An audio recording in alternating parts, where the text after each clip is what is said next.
কথিত রিকশাওয়ালার প্রতি এই ক্ষোভ বাকশালী শেখ মুজিবের বাড়িতে ফুল দিতে যাওয়ায়।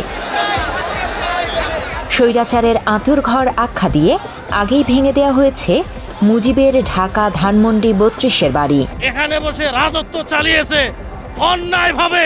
এটা হলো স্বৈরাচারের আঁতুড়ঘর। এই আঁতুড়ঘর বাংলাদেশে রাখতে চাচ্ছি না।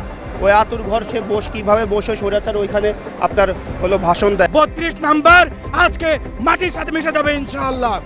বাংলাদেশের মাটি থেকে বাকশাল, বাংলাদেশের মাটি থেকে মুজিবতন্ত্র, বাংলাদেশের মাটি থেকে হাসিনাতন্ত্র, বাংলাদেশের মাটি থেকে গত ১৭ বছরের স্বৈরাচারের সর্বশেষ চিহ্ন ৩২ নাম্বার আজকে আমরা ঘুরিয়ে দিতে এসেছি। তাই মুজিবের মৃত্যুদিন ১৫ আগস্ট জনতার বাধা, যেন দেশে নতুন করে কোনো অস্থিতিশীল পরিস্থিতি তৈরি করতে না পারে আওয়ামী লীগ। রিক্সা চালক হিসাবে তারা আসছে মূলত এখানে একটা টোপ, মাছের যেরকম টোপ দেয় মাছ ওঠার জন্য, ওরকম একটা টোপ ফালানো হয়, একটা দুইটা নেতাকর্মী দিয়ে পাঠিয়ে কাউকে রিক্সা চালক হিসাবে পাঠায়, কাউকে ফেরিওয়ালা হিসাবে পাঠায়, ঠিক আছে, কাউকে ভ্যান চালক হিসাবে পাঠায়। এইভাবে পাঠিয়ে তারা দেখে যে আসলে পরিস্থিতিটা কী, পরিস্থিতিটা দেখার জন্য পাঠায়। যদি দেখে যে পরিস্থিতি ভালো, তখন তাদের একটা মিছিল ১ মিনিটের ৩০ সেকেন্ডের একটা মিছিল করা দরকার। তবে আওয়ামী লীগ না পারলেও ঠিকই পরিস্থিতি ভিন্ন দিকে নিয়েছে প্রথম আলো।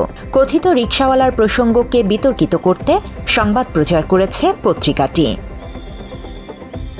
মুজিবের বাড়িতে ফুল দিতে আসা আজিজুর রহমান নামের ওই রিকশা চালককে প্রতিহত করার পর ধানমন্ডি থানা পুলিশের কাছে সোপর্দ করে জনতা।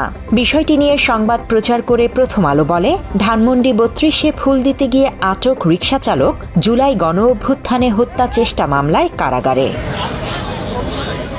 মাত্র ৩০% টাকায় জমির মালিক হয়ে নতুন বাংলাদেশের গড়ে তোলার স্বপ্ন দেখা বাংলা বসতি। তবে একই বিষয়ে ভিন্ন তথ্য দিয়েছে ঢাকা মেট্রোপলিটন পুলিশ।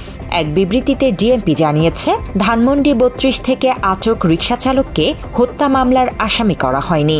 ধানমন্ডি থানায় আগের একটি মামলায় সন্দেহভাজন আসামি হিসেবে ওই রিকশা চালককে আদালতে পাঠানো হয়েছে বলেও বিবৃতিতে জানায় ডিএমপি। আপনাদের ইয়া থেকে একটা প্রেস বিজ্ঞপ্তি দিয়েছিলেন আপনারা? এটা অনেক জায়গায় অনেকে বলছে হলো আপনার হত্যা মামলা, আসলে হত্যা মামলা না। সেটা আমরা ক্লিয়ার করেছি। এই অবস্থায় মুজিব প্রীতি দেখিয়ে জুলাইকে বিতর্কিত করতেই চটকদার শিরোনামে রিকশাওয়ালাকে নিয়ে সংবাদ প্রচার করেছে প্রথম আলো। উঠেছে এমন আলোচনা। সাম্প্রতিক সময়ে একাধিকবার প্রথম আলোর বিরুদ্ধে আওয়ামী প্রীতির অভিযোগ উঠেছে। একইভাবে নানা কারণে বিভিন্ন সময়ে বিতর্কিত হয়েছে পত্রিকাটি। সেই ২০০৯ সাল থেকে প্রথম আলো টেলিস্টার আমার চোখের সামনে, আমি যেটা গোয়েন্দাদের জিজ্ঞাসাবাদের বলো এর ভিতরে আমি নিজে সচক্ষে দেখে আসলাম, সেই চরিত্র ২০২১ সালে আবার টেলিস্টারের মধ্যে দেখে আসছি। এইভাবে বাংলা স্টার চলে আসছে। এরকম তথ্য অনেক, আমি আপনাকে আসলে কয়টা তথ্য আমি আপনাদেরকে দিব। আমি যে জঙ্গি তালিকাভুক্তের যে নাটকের কথা অন্য মিডিয়া যে বললো, এটা তো সত্য। তারা তো তালিকাভুক্ত করার একদম মৌলিক কাজগুলো এই হাউসটা করছে। সেই সাথে নানা সময়ে পত্রিকাটির ওপর ক্ষোভ উগরে দিয়েছে জনতাও। আজকের থেকে প্রথম আলো বাংলাদেশের সর্বগৃহীত একটি পত্রিকা, তাকে আমরা বয়কট করলাম। প্রথম আলো আগুন ধরা দিচ্ছে একটি বিভ্রান্তমূলক সংবাদ প্রকাশের পরে সাদাত্তরের স্বার্থ রক্ষা কমিশন। এদিকে ৩২ নম্বর থেকে গ্রেফতার রিকশা চালক আজিজুর রহমানের জামিন মঞ্জুর করেছেন আদালত। মিথ্যা সংবাদ প্রচারে অভিযুক্ত প্রথম আলোর বিরুদ্ধে দ্রুত শাস্তিমূলক ব্যবস্থা নেয়ার দাবি সাধারণ মানুষের। একইভাবে জুলাইকে বিতর্কিত করতে প্রথম আলো সহ রিকশা চালককে নিয়ে যেসব গণমাধ্যম ভিত্তিহীন সংবাদ প্রচার করেছে, তাদের প্রকাশ্যে ক্ষমা চাওয়ার আহ্বান জনতার। Desk report, Bangla addition.